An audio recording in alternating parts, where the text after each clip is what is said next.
David Attenborough first joined the channel in his 20s, after a degree at Cambridge University and a short stint working for a publishing house, and he has revealed that internal politics soon led him to being offered the chance to pursue a career in Africa.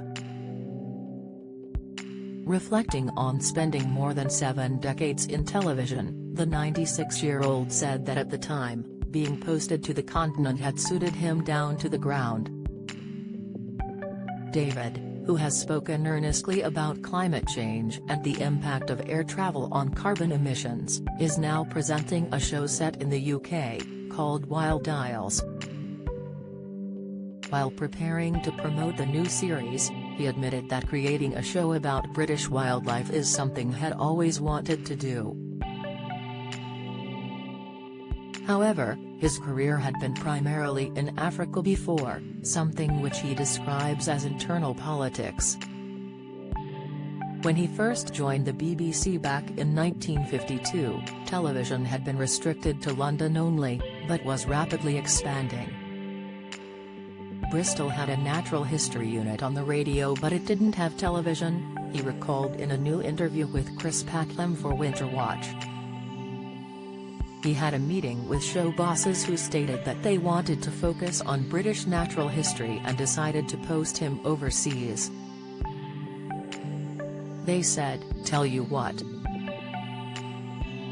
You can do all this stuff in Africa," and I said, "That suits me down to the ground," he explained. To describe David as a frequent flyer in the years that followed would be a huge understatement.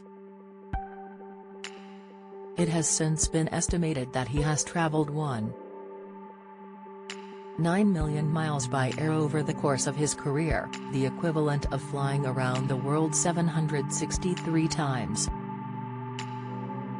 He has made trips to at least 94 different countries, starting back in the days when air travel had scarcely even been considered by the average person. David added proudly during the new interview that he believes his shows sparked off an awareness of the natural world which is unparalleled anywhere else on the planet. However, his traveling days now seem to be, for the most part, over. During the pandemic, he admitted that he had come to dread the prospect of getting on yet another airplane. "I was finding my heart was sinking deeper and deeper into my boots every time I walked up into an aircraft," he admitted. The producer and presenter told Radio Times, "It didn't make my heart lift with pleasure." He has attributed these feelings to his age, as he is due to hit the milestone of 100 years on Earth in just 4 years' time.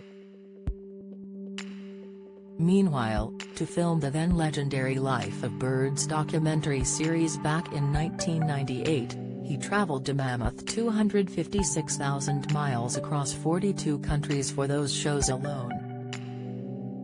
He believes his huge tally of flights was justified at the time, but he has now massively scaled down, while there is the added concern of elevated global warming.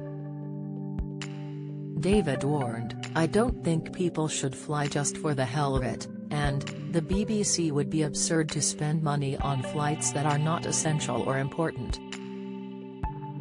To watch David's full interview with Winter Watch, tune into the show on BBC Two and iPlayer at 8 p.m. on January 26 and 27. Meanwhile, Wild Isles airs on BBC One and iPlayer this spring.